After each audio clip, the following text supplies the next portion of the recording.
Baik Bapak, Ibu-ibu, adik-adik, anak-anak, silakan tarik nafas, tahan sebentar, lepas pelan-pelan. Yakini seyakinnya. Kita bisa bernapas, bicara, jalan, makan, minum, bertemu, bersilaturahim, berbuat baik untuk diri, keluarga, teman, sahabat, saudara, tetangga, orang lain. Bisa membedakan mana yang baik, mana yang buruk, mana yang halal, mana yang haram. Dan lebih dari itu, kita bisa melakukan semua rangkaian aktivitas ibadah, tak lain tak bukan merupakan nikmat, rahmat, karunia dari Allah. Yang dengan itu kita akan selalu ingat firman Allah, fabi ayyi ala'i rabbikuma tukadziban, fabi ayyi ala'i rabbikuma tukadziban. Nikmat Allah yang mana yang kau mau dustakan? Nikmat Allah yang mana yang kamu mau dustakan? Diulang-ulangi oleh Allah sampai 31 kali di dalam surat Ar-Rahman. Mari kita awali majelis kita, ta'alum kita, kajian kita dengan membaca basmalah. Bismillahirrahmanirrahim. Assalamualaikum warahmatullahi wabarakatuh. Waalaikumsalam warahmatullahi wabarakatuh. Salam merupakan doa. Saya mendoakan bapak-bapak, ibu-ibu, adik-adik, anak-anak semua. Dan sebaliknya, tapi rasanya salam yang satu masih lebih kenceng jika dibanding dengan yang banyak ini. Karena itu ingin saya ulangi salam saya. Salam rindu takkan pernah layu. Salam sayang takkan pernah hilang. Salam yang terbaik dan terindah, salamnya ahli ibadah, salamnya ahli surga. Assalamualaikum warahmatullahi wabarakatuh. Kalau melihat langsung dan dengar langsung dari semangat jawab salamnya, insya Allah ini semua hamba-hamba Allah yang akan menjadi calon penghuni surga. Amin. Innal hamdalillah nahmaduhu wa nasta'inuhu wa nastaghfiruh wa na'udzu billahi min shururi anfusina min sayyiati a'malina. May yahdihillahu fala mudilla lahu wa may yudlilhu fala hadiya lahu. Walhamdulillahilladzi tatimmu shalihat. Asyhadu an la ilaha illallah wahdahu la syarikalah wa asyhadu anna Muhammadan abduhu wa rasuluh la nabiyya wa la rasula ba'da. Yaqulullahu tabaraka wa ta'ala fil Qur'anil Karim, a'udzu billahi minasyaitonir rajim. Ya ayyuhalladzina amanu taqullaha haqqa tuqatih wa la tamutunna illa wa antum muslimun. Ya ayyuhalladzina amanu taqullaha wa qulu qawlan sadida yuslih lakum a'malakum wa yaghfir lakum dzunubakum wa may yuti'illah rasulahu faqad faza fawzan 'azima. Wa qala Rasulullah sallallahu alaihi wasallam kullu ma'rufin shadaqah wa qala ihris ala ma yanfa'uka, rawahu Muslim. Bapak-bapak, ibu-ibu, saudaraku seiman, hamba Allah yang cinta pada kebaikan dan kebenaran, yang selalu mengharapkan keridhaan Allah Subhanahu wa taala. Syukur alhamdulillah. Hingga hari ini Allah Subhanahu wa taala masih memberi kita kekuatan, kesehatan, kesempatan, kehidupan, ilmu, umur, waktu, rizki, nikmat yang besar dan nikmat yang terbesar. Terutama ditakdirkannya kita oleh Allah dalam Islam dan iman. Dan ini adalah tiket awal untuk menuju surganya Allah, sebagaimana yang Allah nyatakan di dalam firman-Nya, wassalamu ala manittaba'al huda. Wassalamu ala manittaba'al huda.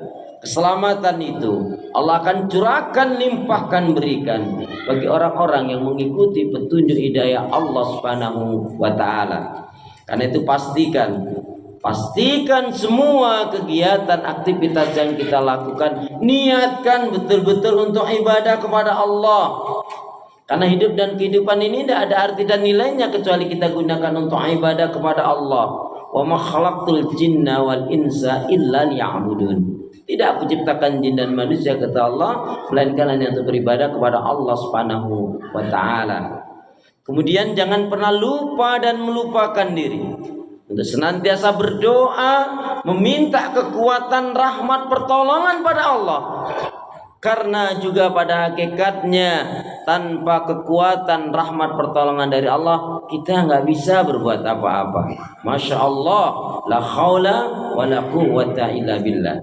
Karena itu doa pinta kita semoga hati, iman, ibadah, akhlak dan ilmu yang Allah berikan kepada kita hendaknya menjadikan kita bisa lebih baik daripada hari-hari sebelumnya, bisa memberikan kebaikan dan manfaat yang banyak pula untuk diri, keluarga, teman, sahabat, saudara, tetangga dan orang lain. Dan insya Allah dengan semangat fastabiqul khairat, berlomba-lomba di banyak kebaikan dan dengan istiqomah yang kita pinta akhir kehidupan kita mati dalam keadaan husnul khatimah.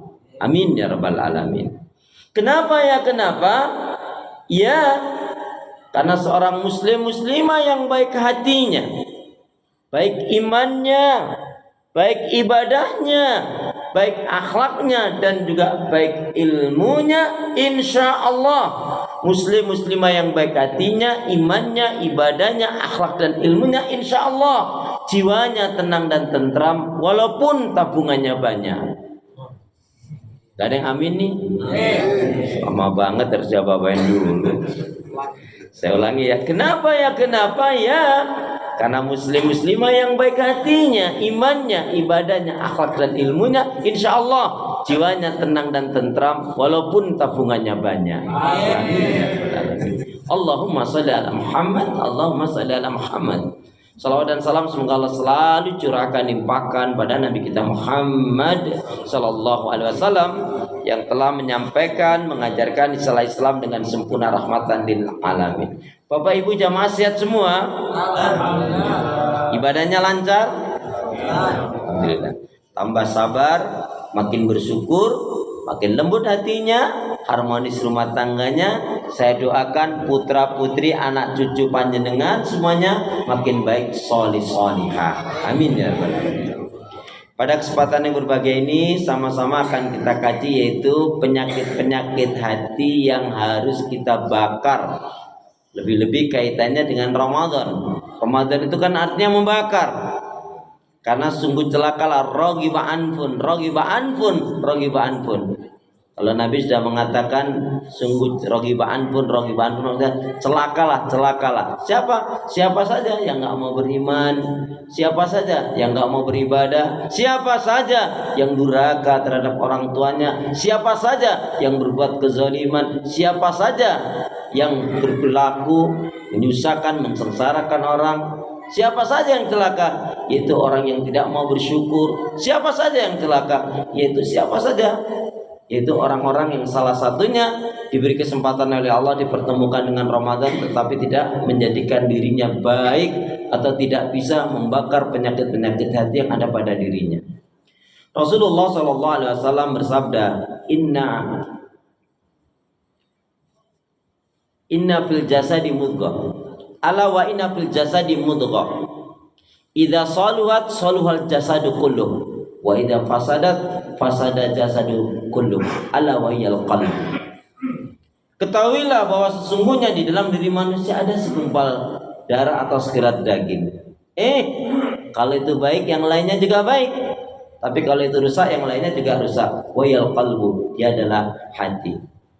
Dalam satu riwayat dijelaskan gemuruhnya hati itu lebih dahsyat daripada gemuruhnya air yang mendidih. Gambarannya kalau air mendidih itu kalau ibu-ibu masak itu kalau nggak ketahuan paling yang jebol pancinya atau kompornya. Tapi kalau hati sudah koyak, hati sudah robek, hati sudah dikuasai oleh setan, sulit sekali mengembalikannya. Apalagi tidak ada upaya yaitu merubah diri kembali kepada Allah. Makanya ketika kita memahami ayat innallaha la yughayyiru ma biqaumin hatta yughayyiru ma bi anfusihim. Sesungguhnya Allah tidak akan merubah keadaan seseorang atau satu kaum sehingga kaum tersebut mau merubah dirinya sendiri. Pilihannya adalah mau tumbuh atau mau layu, mau bangkit atau mau sakit, mau berubah menjadi lebih baik atau mau begitu-begitu saja dalam kesusahan. Makanya seorang muslim mukmin itu dia harus selalu menjaga baiknya hati, iman, ibadah, akhlak dan ilmu. Saudara seiman dengan Allah yang cinta pada kebaikan dan kebenaran yang selalu mengharapkan ridha Allah, Kemudian juga di dalam surat Asy-Syu'ara surat yang ke-26 ayat 88 89 Allah Subhanahu wa taala berfirman, A'udzu billahi minasyaitonir rajim. Yauma la yanfa'u malu wala banun illa man atallaha biqalbin salim. Pada hari di akhirat nanti tidak ada yang dapat menyelamatkan seseorang.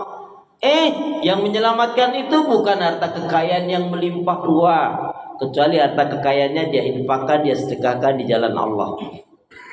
Juga bukan anak-anak yang dibanggakan, kecuali anak-anaknya, putra-putrinya baik salih-salihah.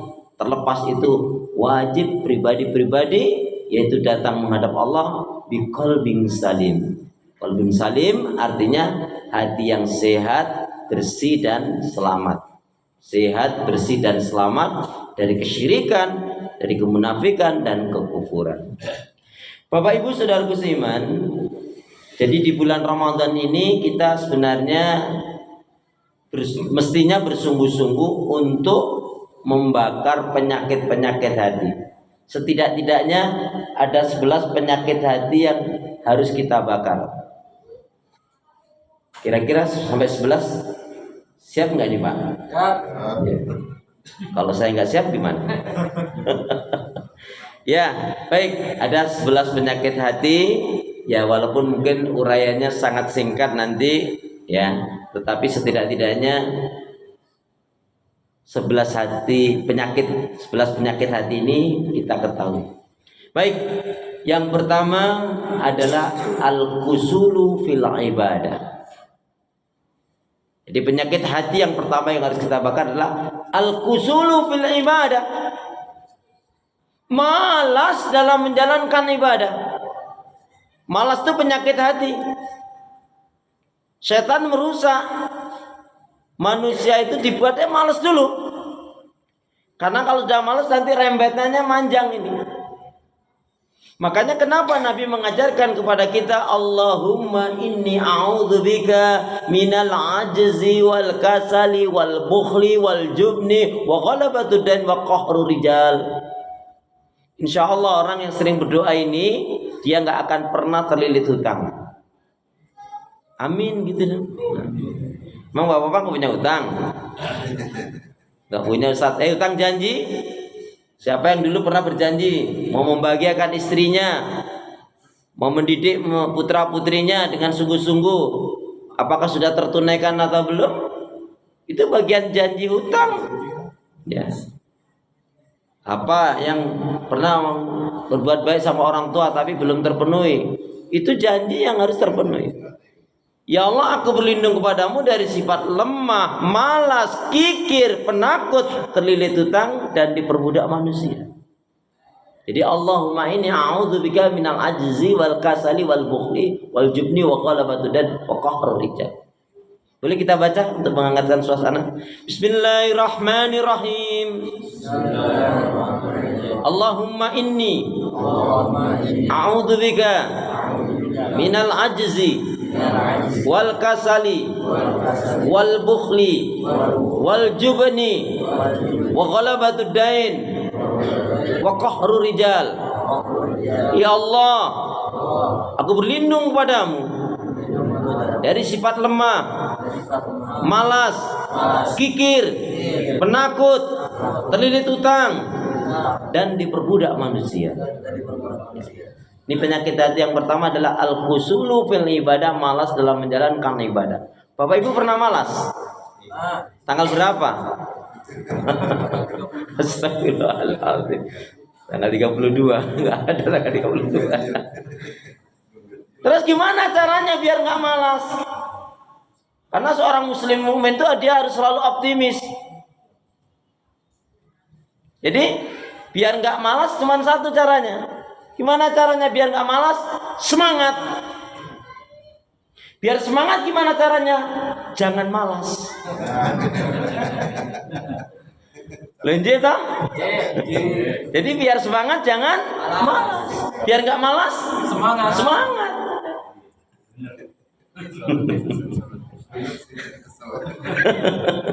Lah, gimana caranya di tengah-tengah itu? Di tengah-tengah itu biar Nggak malas semangat, biar semangat, jangan malas di tengah-tengah. Itu apa? Jadikan seolah-olah ini adalah hari terakhir kita. Makanya kita akan terpacu seperti dalam ungkapan itu kan, berpacu dalam ibadah. Melodi sopo. Ini yang pertama, al-qusulu bil ibadah. Mohon maaf singkat-singkat saja ya Pak ya, karena 11 terlalu panjang nanti. Atau dicukupkan beberapa poin aja Pak, biar nanti disambung di bulan Syawal nanti ya.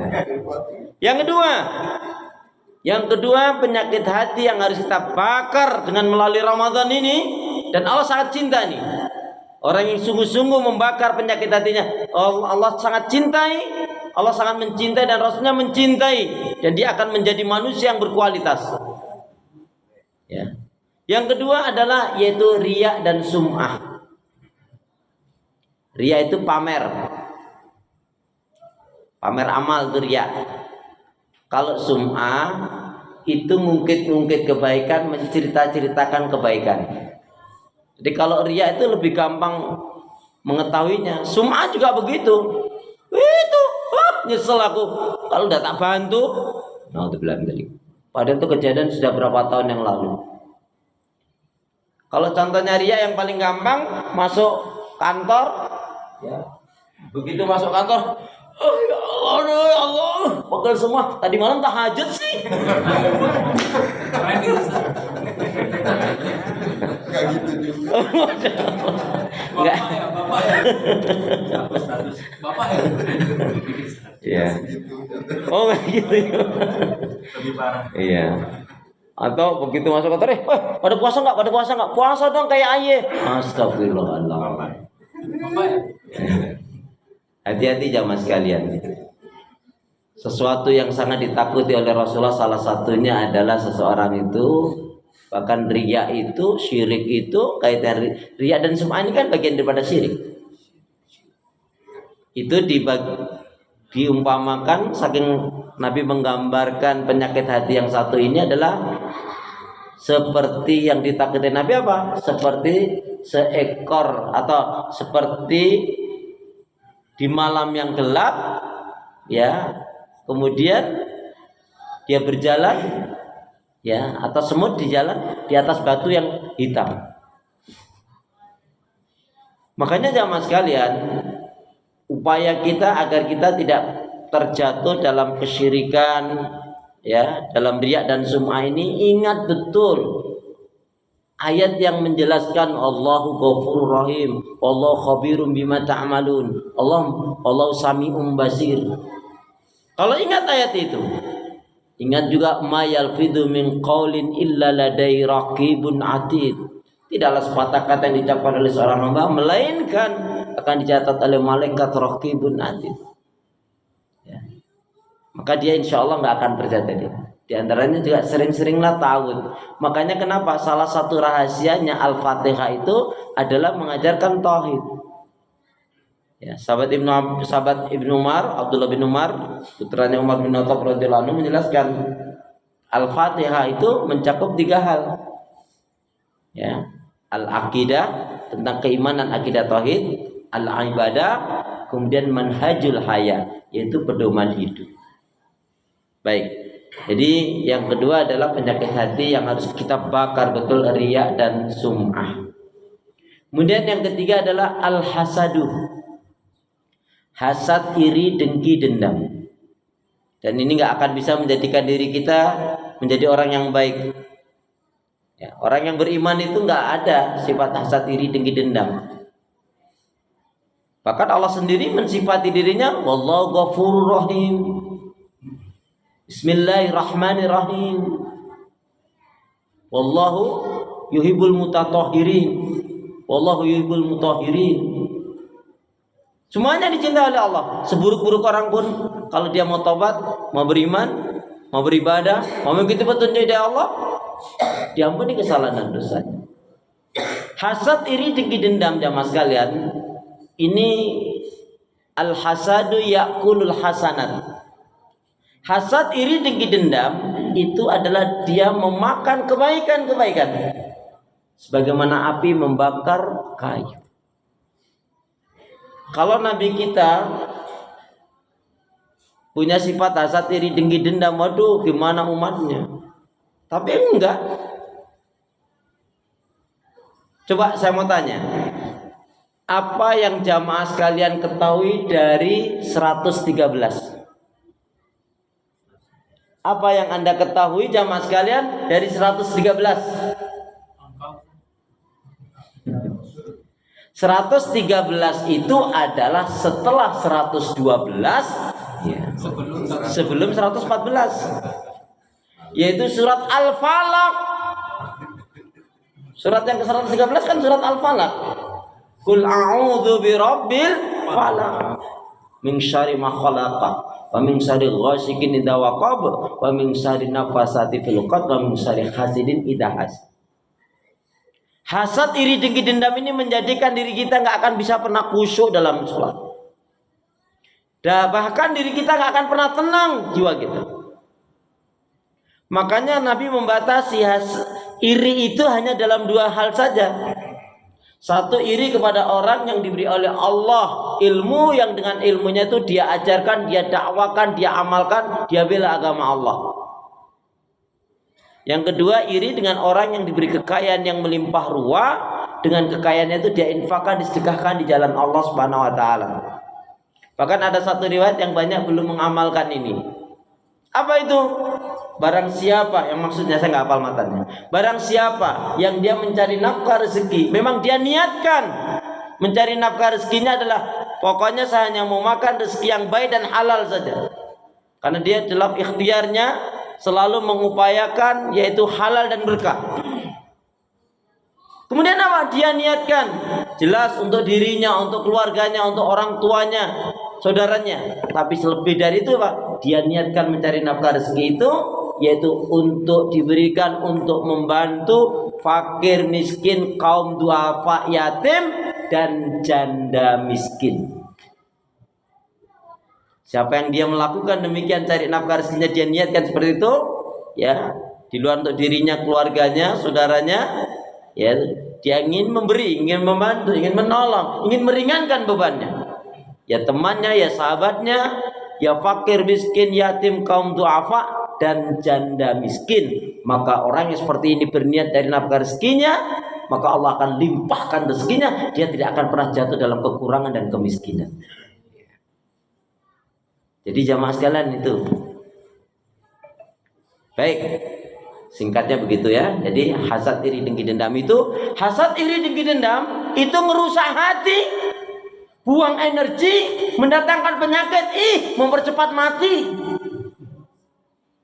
Na'udzubillah min dzalik. Makanya ada ungkapan itu, di langit ada matahari, di bumi ada orang iri. Ya, kalau ada orang mendapatkan kebaikan, keberkahan, kesuksesan, dia nggak suka, dia kepanasan, akhirnya jadi bahan gosipan itu. Na'udzubillah min dzalik.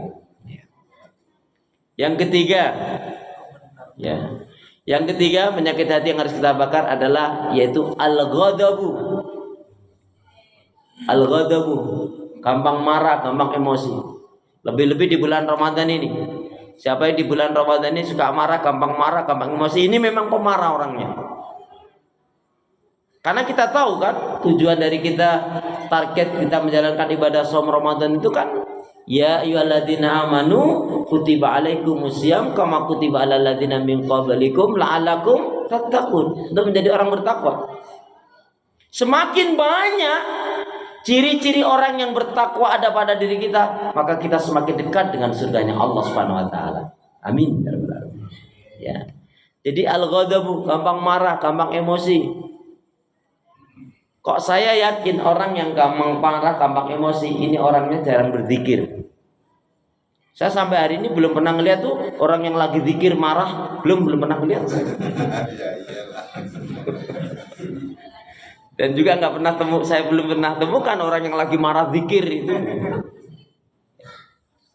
Jadi jamaah sekalian, ketika sahabat datang, ya Rasulullah, apa sih Islam? La taghdab, karena orang ini emosian, pemarah banget. Datang lagi, apa itu Islam ya Rasul? La taghdab, nggak marah-marah, nggak gampang marah, nggak emosian. Datang lagi belum mengatakan apa? La taghdab walakal jannah. Janganlah kamu marah-marah, bagimu surga.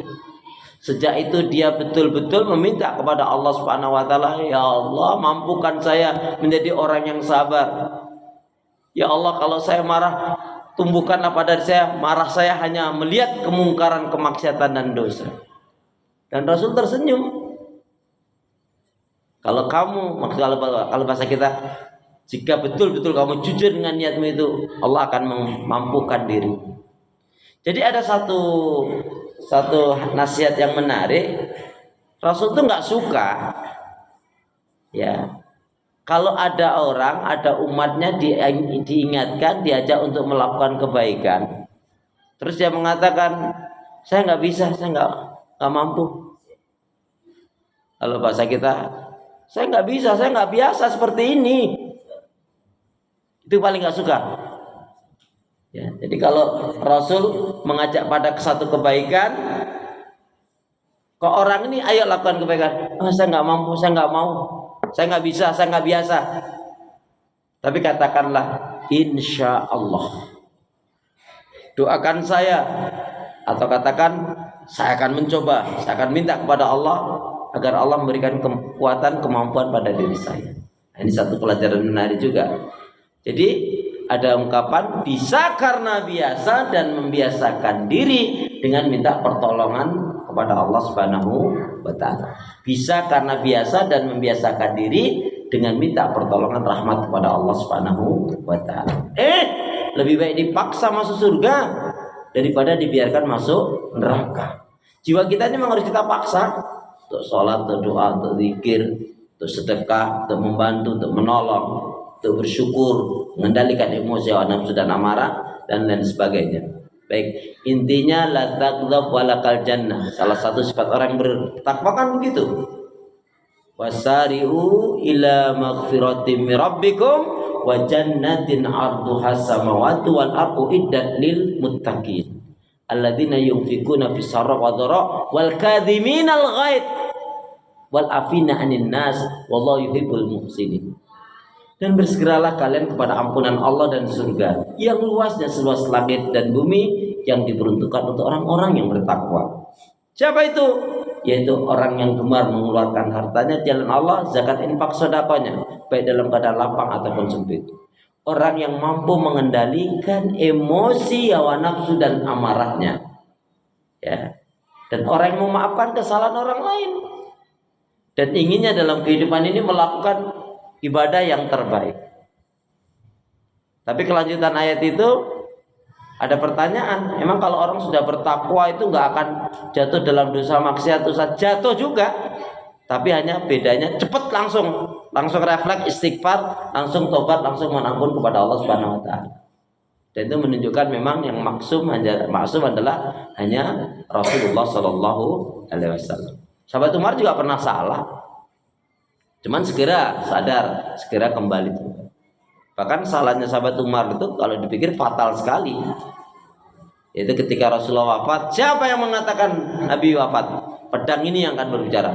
Itu sahabat-sahabat juga karena tegasnya Umar bin Khattab itu sampai nalar tuh nggak nyampe begitu. Hanya diem aja. Tapi dengan beraninya Abu Bakar mengatakan, "Hei Umar, istighfar kamu, mohon ampun kepada Allah. Apa kamu nggak yakin dengan firman Allah Subhanahu wa taala ya tentang kematian?" Baru Umar tersadarkan. Jadi orang yang bertakwa itu juga tidak lepas dari kesalahan dan dosa. Hanya bedanya cepat, langsung refleks tobat. Nah, kalau kita ini kadang-kadang entarlah tobatnya kalau udah 2029 katanya. Umur nggak nyampe mati. Nauzubillah min. Bapak Ibu jamaah sekalian, ada sering nasihat kita dengar dari orang tua kita, dari teman kita, sahabat kita, saudara kita, udahlah ikhlasin aja, kan gitu.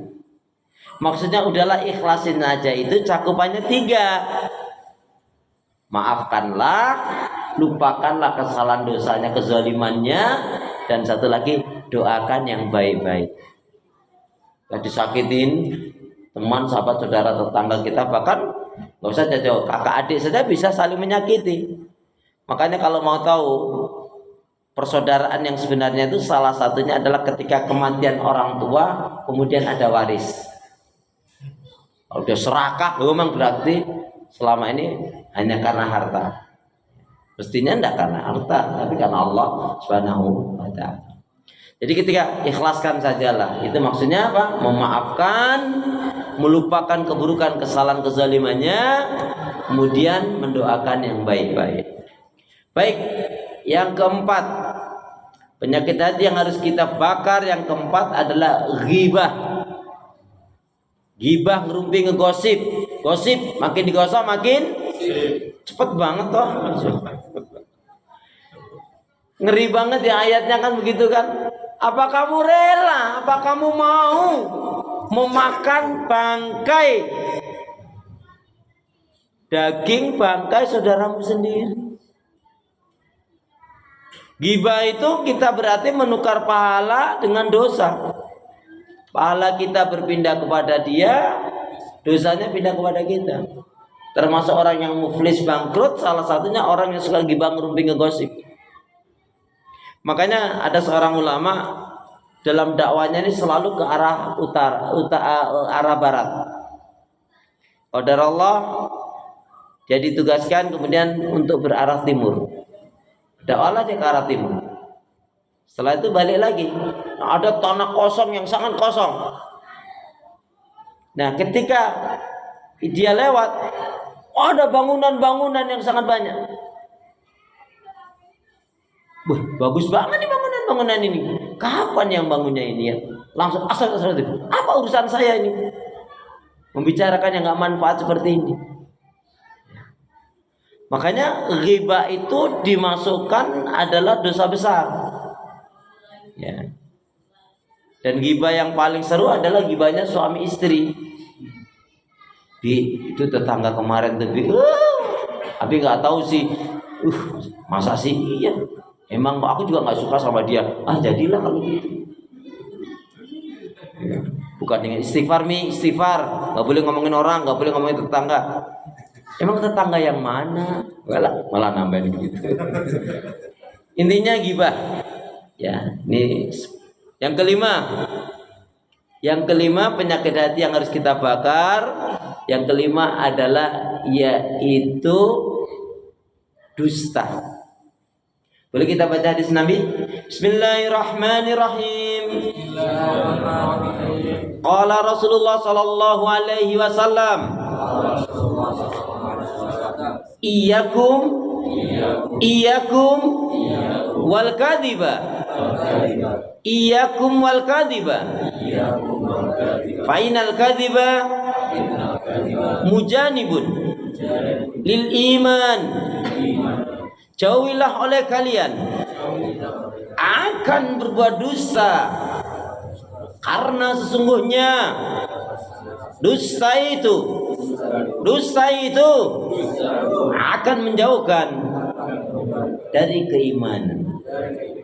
Jadi setelah hari ini jangan ada dusta. Bapak Ibu jamaah sekalian, biasanya yang suka berdusta suami atau istri? Bukan dulu. Tenangkanlah dirimu. Tenangkanlah dirimu, jangan terburu nafsu. Jujur saja, ini di masjid loh ya. Di bulan Ramadan lagi.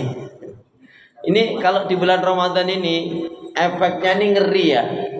Sengaja berdusta, apalagi dia menikmati dustanya, itu nanti menyebabkan puasanya, saumnya tidak dapat apa-apa, melainkan hanya lapar dan haus. Ya. Salah satunya kan rubba shaimin laisa lahu min siyami ilal ju' wal atas. Berapa banyak orang yang berpuasa, saum dia tidak mendapatkan nilai kebaikan pahala darinya, melainkan hanya lapar dan haus. Salah satunya dia berdusta. Dan hari ini semoga saudara-saudara kita yang para pedagang-pedagang sadar diri, jangan sampai terjatuh dalam jeratan iblis, jangan sampai penyakit hati yang namanya dusta ini malah membara di bulan Ramadan. Tidak sedikit, semoga tidak ya, para pedagang-pedagang yang di bulan Ramadan ini meraup keuntungan yang sangat banyak, tetapi dia tidak mendapatkan nilai dari puasanya karena kedustaannya. Contoh, HP ini modalnya anggaplah 2 juta. Ini HP bagus berapa? Udah 2.500.000 saja. 23 ngapa? Aduh, modalnya aja belum dapat. Makanya yang jual es kelapa, Bapak Ibu punya tetangga, saudara kok jual es kelapa, itu bisa nggak berkah? Ya, bisa nggak berkah. Kok bisa Ustadz? Iya, dia tulis itu jual es kelapa muda. Nah, kalau kita beli dapat kelapa muda atau kelapa tua?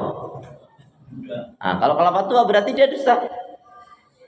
Nggak ngerti. Kalau nggak ngerti jangan tulis kelapa muda. Tulis jual es kelapa tua muda.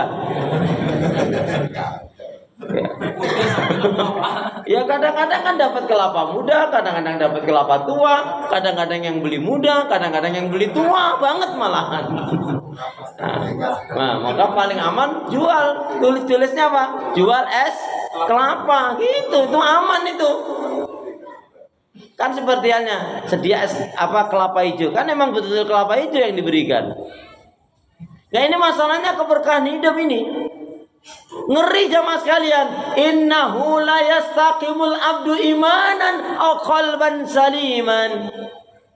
Selamanya seseorang tidak akan menjadi orang yang benar-benar beriman, dan dia tidak akan memiliki hati yang baik dan bersih kalau dia suka berdusta, kalau dia tidak meninggalkan dustanya.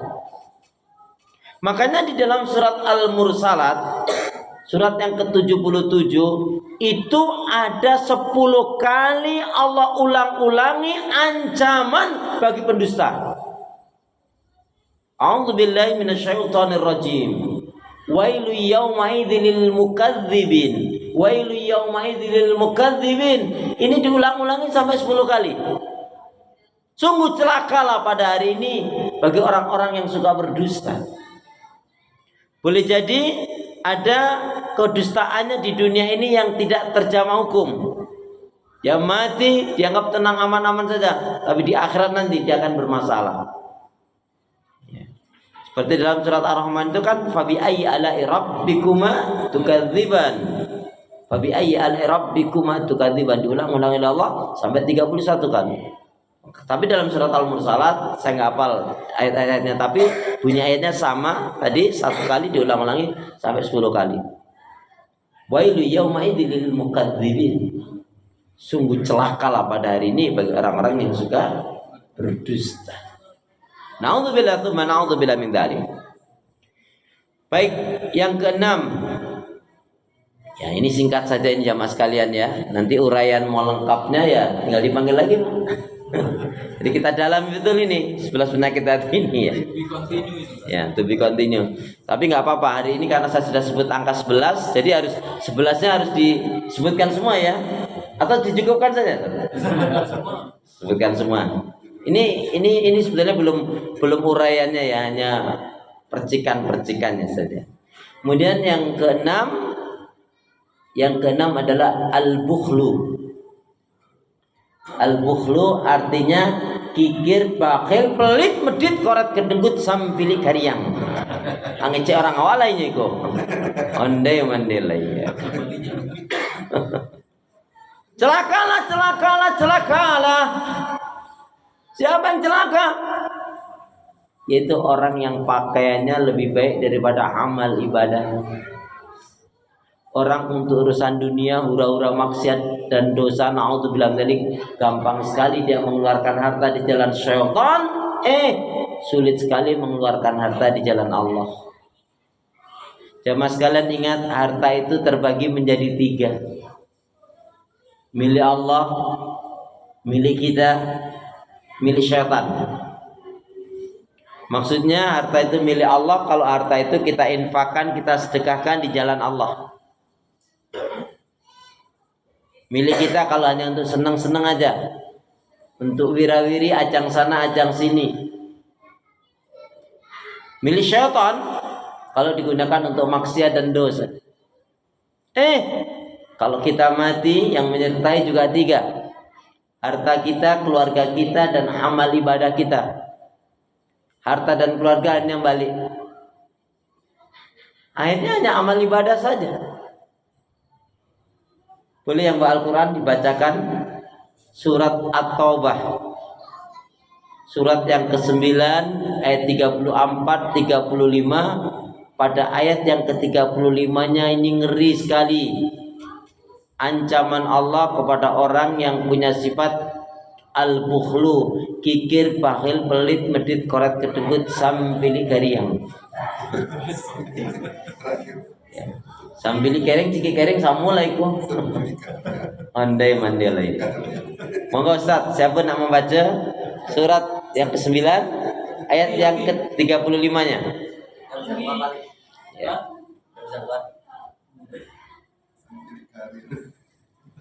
Susah bahasanya Pak, yang terakhir.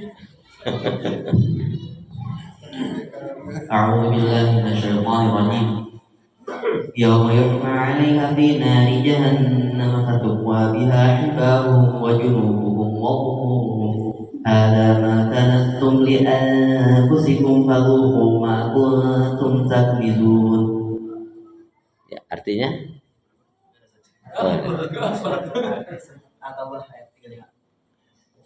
Mas, silakan. Pada hari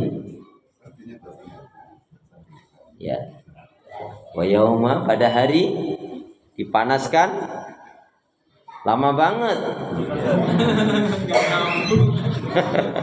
Ingatlah pada hari ketika emas dan perak dipanaskan dalam neraka jahanam, lalu dengan itu disetrika dahi, lambung dan punggung mereka, seraya dikatakan kepada mereka, inilah harta bendamu yang kamu simpan untuk dirimu sendiri, maka rasakanlah akibat dari apa yang kamu simpan itu. Boleh sekali lagi lebih tenang bacanya Mas, biar disimak. Ingatlah pada hari ketika emas dan perak dipanaskan dalam neraka jahanam, lalu dengan itu disetrika dahi, lambung dan punggung mereka, seraya dikatakan kepada mereka, inilah harta bendamu yang kamu simpan untuk dirimu sendiri, maka rasakanlah akibat dari apa yang kamu simpan itu. Rasakanlah.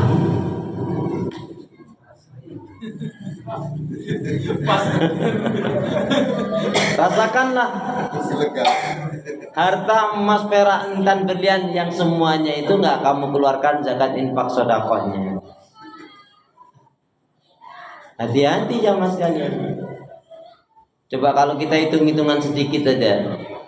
Anggap emas itu 1 juta. Sekarang lebih ya.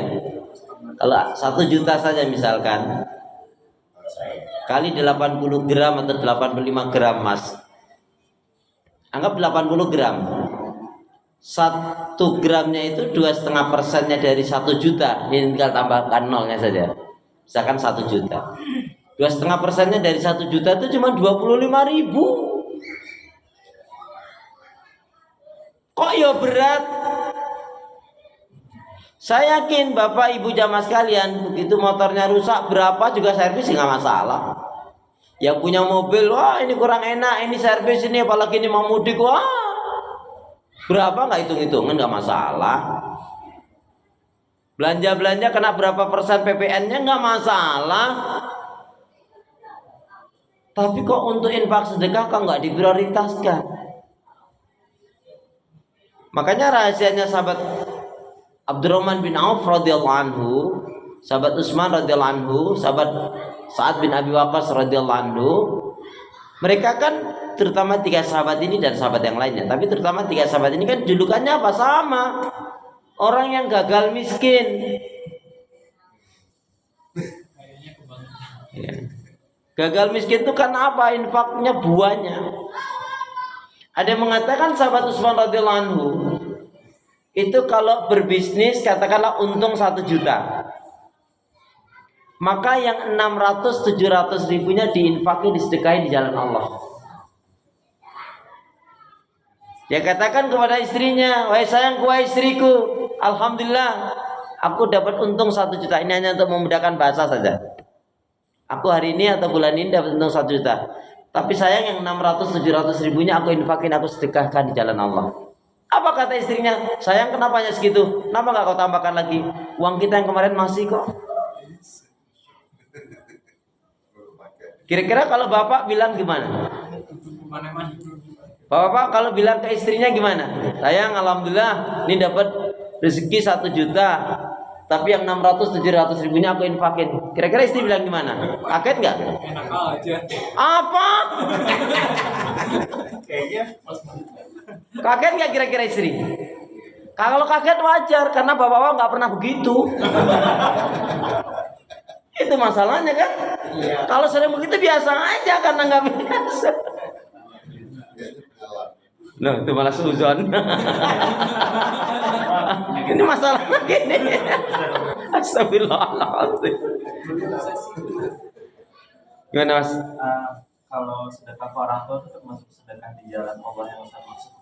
Oh, sedekah yang paling utama, lihat. Antum mau tahu jawabannya? Sedekah yang paling utama itu adalah prioritas orang tua. Lihat Al-Baqarah 215. Skala prioritas kita mengeluarkan selain zakat. Kalau zakat tidak boleh. Tapi kalau ke kakak, adik, saudara itu boleh. Hanya orang tua saja yang nggak zakat. Berarti Ustaz, kalau misalnya ayat yang tadi atau bab 35 tadi, kalau kita sedekah ke orang tua, ayat itu berarti gugur kan? Kita nggak termasuk meninggal. Ya kalau infaknya, tapi zakatnya? Oh, kalau zakat. Iya. Karena kalau orang tua nggak boleh zakat. Pak, Bu, ini zakatku, nggak boleh. Silakan bacakan dulu 215. Mereka bertanya kepadamu Muhammad tentang apa yang harus mereka infakkan. Katakanlah, harta apa saja yang kamu infakkan hendaknya diperuntukkan bagi kedua orang tua, kerabat, anak yatim, orang miskin, dan orang yang dalam perjalanan. Dan kebaikan apa saja yang kamu kerjakan, maka sesungguhnya Allah Maha mengetahui. Jadi skala prioritas infak itu yang paling tinggi utama adalah ke orang tua. Maka mohon maaf, kalau ada seorang anak udah ada penghasilan kok tutup mata sama orang tuanya, oh nggak bisa nggak berkah itu. Kalau orang tuanya udah nggak ada. Kalau orang tuanya nggak ada ya nasib Pak. Orang tuanya nggak ada ya nasib Pak. Sabar. Kalau orang tuanya nggak ada, bisa dia melalui infak sedekah atas nama orang tuanya atau wakaf berkurban atas nama orang tuanya bisa. Bahkan mohon maaf ya Bapak Ibu. Jadi kalau bisa nih, biasakan nih itu kota infak, panjenengan masukkan kota infak tuh bismillah ya Allah, ini infak sedekah atas nama keluarga saya dan kedua orang tua saya. Baik orang tuanya masih hidup apalagi sudah meninggal. Jadi dengan kita mencantolkan seperti itu, orang tua kita yang sudah meninggal pun dapat. Bahkan prakteknya tidak mesti orang tua kita sudah meninggal. Kenapa? Karena boleh jadi anaknya meninggal lebih dulu. Kalau mesti orang tuanya sudah meninggal, banyak yang orang tuanya masih hidup, anaknya meninggal. Cukup dengan mencantolkan dalam hati bismillah ya Allah, ini infak sedekah atas nama keluarga saya dan kedua orang tua saya. Dan saya yakin panjenengan nggak mungkin 2000 perak.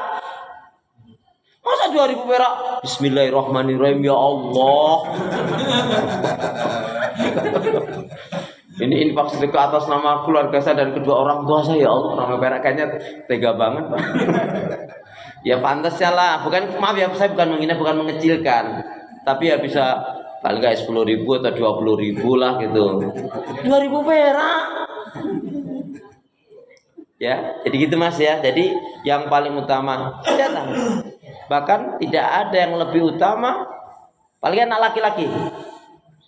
Tidak ada alasan karena sudah menikah kemudian ya menjadikan dirinya tidak memberi orang tuanya. Jadi kalau dia sebelum nikah misalkan ngasih orang tuanya 1 juta, ya karena kemudian dia menikah kan dia punya tanggungan, dia tetap memberi.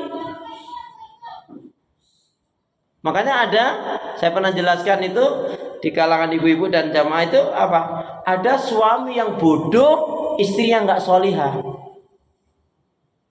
Mau tahu contohnya Pak?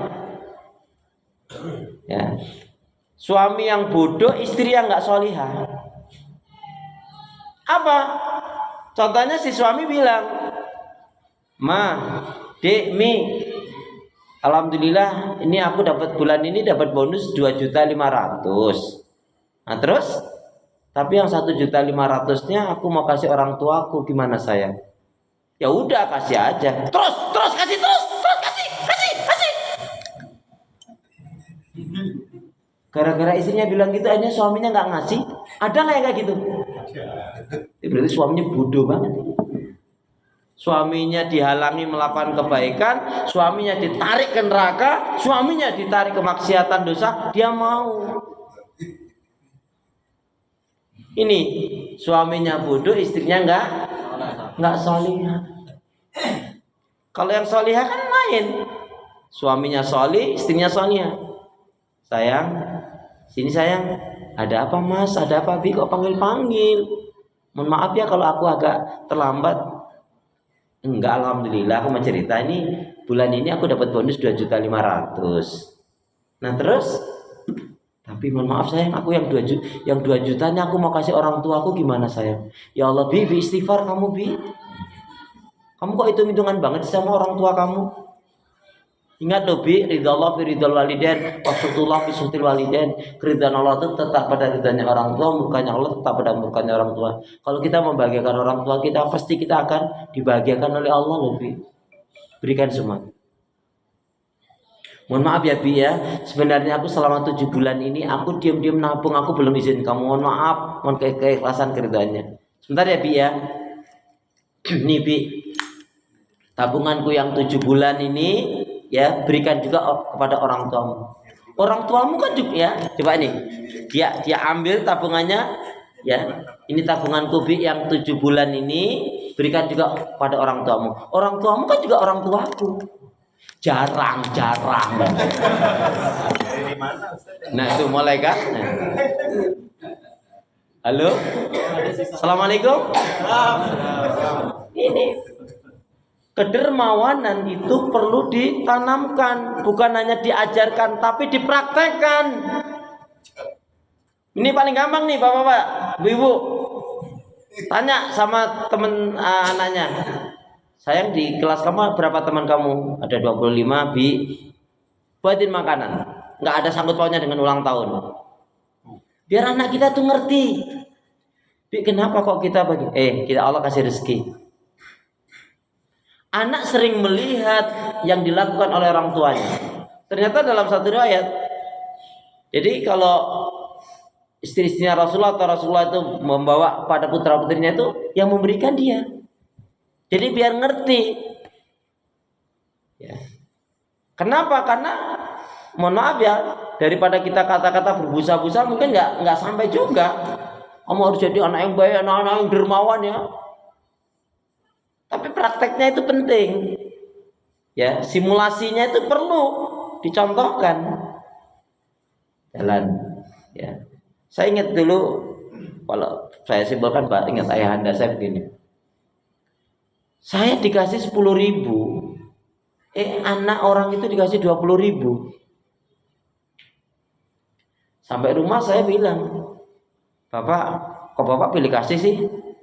Anak orang lain dikasih 20.000, saya dikasih 10.000. Ini hanya ibarat cerita saja. Mudah-mudahan sharing ini bisa menjadi manfaat juga.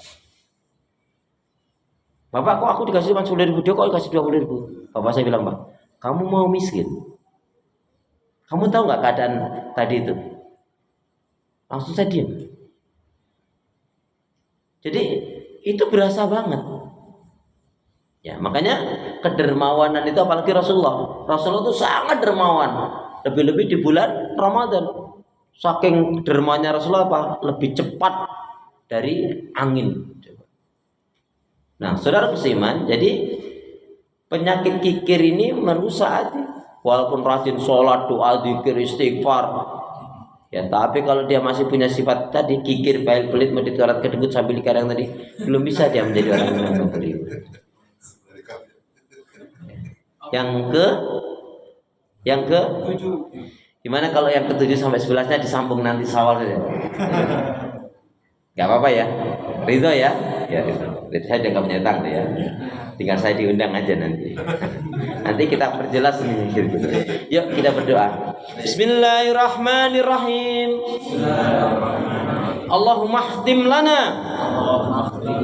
Allahumma khtim lana bil Islam. Wakhtim lana bil iman. Wakhtim lana bihusnil khatimah. Ya Allah, Akhirilah kehidupan kami dengan Islam, dengan iman dan husnul khatimah. Ya Allah ya Arhamar Rahimin, jadikanlah aku hamba yang sabar, syukur, taat ibadah, istiqomah dalam kebaikan dan kebenaran, dan matikanlah dalam keadaan husnul khatimah. Ya Allah ya Arhamar Rahimin, berilah aku hati yang bersih, pikiran yang jernih, lidah lisan yang selalu jujur, akhlak yang mulia, hidup dan mati dalam ketaatan, keimanan, ibadah, sabar dan syukur. Lebih semangat. Ya Allah ya Arhamar Rahimin, berilah aku hati yang bersih, pikiran yang jernih, lidah lisan yang selalu jujur, akhlak yang mulia, hidup dan mati dalam ketaatan, keimanan, ibadah, sabar dan syukur. Aminnya mana? Amin ya rabbal alamin. Semoga bermanfaat. Subhanakallahumma bihamdika asyhadu an la ilaha illa anta astaghfiruka wa atubu ilaik. Punya niat yang baik hendaknya segera ditunaikan, beramal soleh janganlah ditunda-tunda. Ikan sepatikan gabus, lebih cepat lebih bagus. Burung irian, burung cendrawasih. Cukup sekian. Terima kasih. Assalamualaikum warahmatullahi wabarakatuh.